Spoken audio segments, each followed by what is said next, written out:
Mayroon kaming 27 na piraso ng niyog na aming naipon.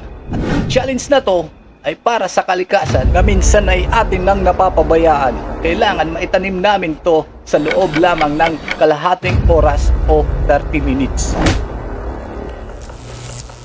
Ngayon ay araw ng linggo at kailangan natin bumangon kasi half day lang ngayon, wala na tayong bigas at wala na rin akong gas.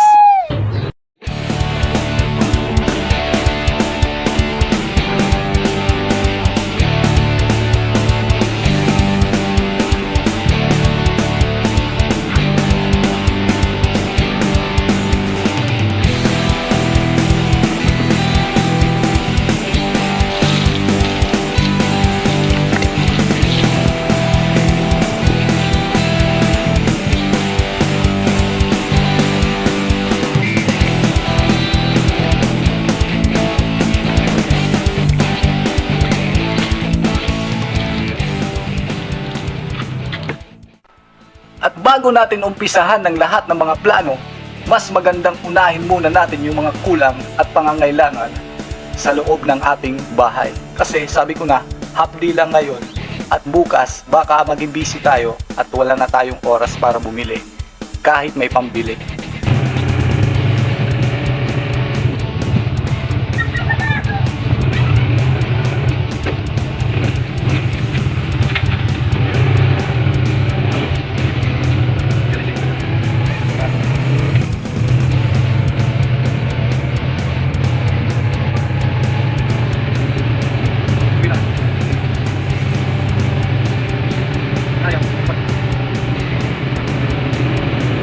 At bigla muna akong napahinto dahil dito sa bagong ginagawa na soccer field located to dito sa Barangay 103 Palanog, Tacloban City. At hindi namin mapigilan na lumapit at nakimarites na rin. Sa sobrang ganda, hindi pala itong ordinaryong Carabao grass at isa pala itong artificial grass at hindi ito open public at sad to say, pinagbawalan tayo. Pero okay lang, try na namin magpalipad ng drone. Nag-crash ito dahil sa sobrang lakas ng hangin.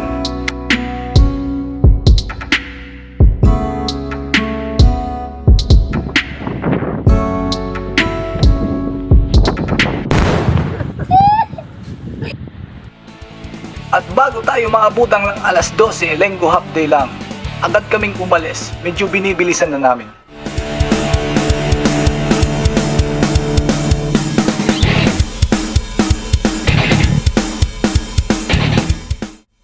And after 10 minutes, nakaabot kami kaagad sa gas refilling station.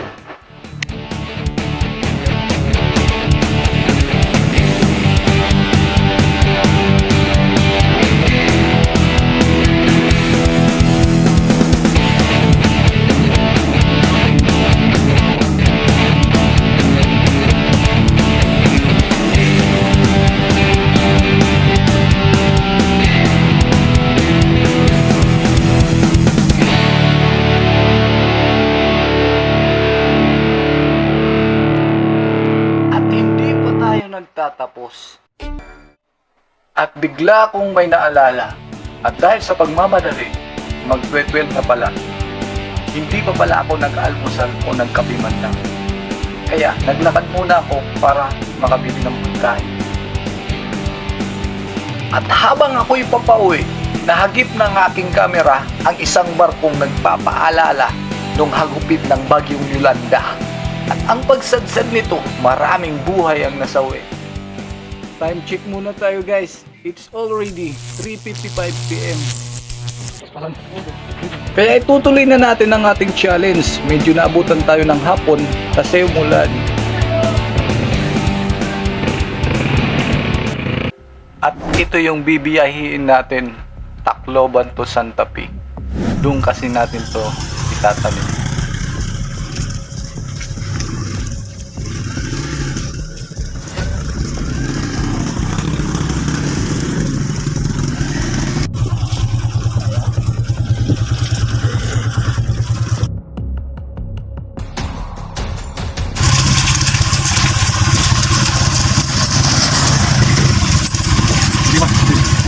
Jadi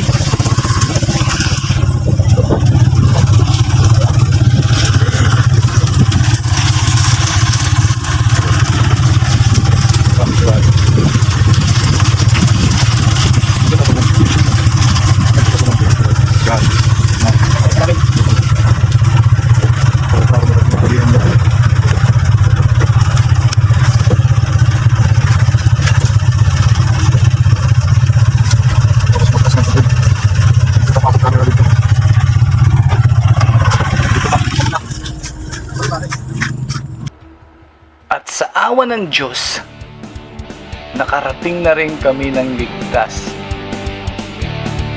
At wala na kaming sinayang na oras.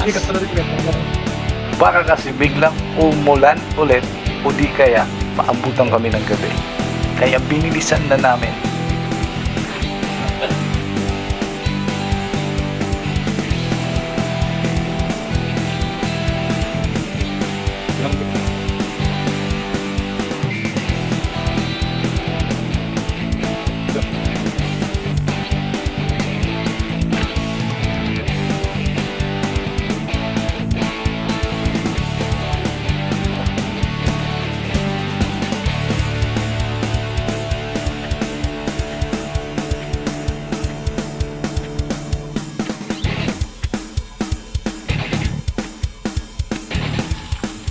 Okay, salamat.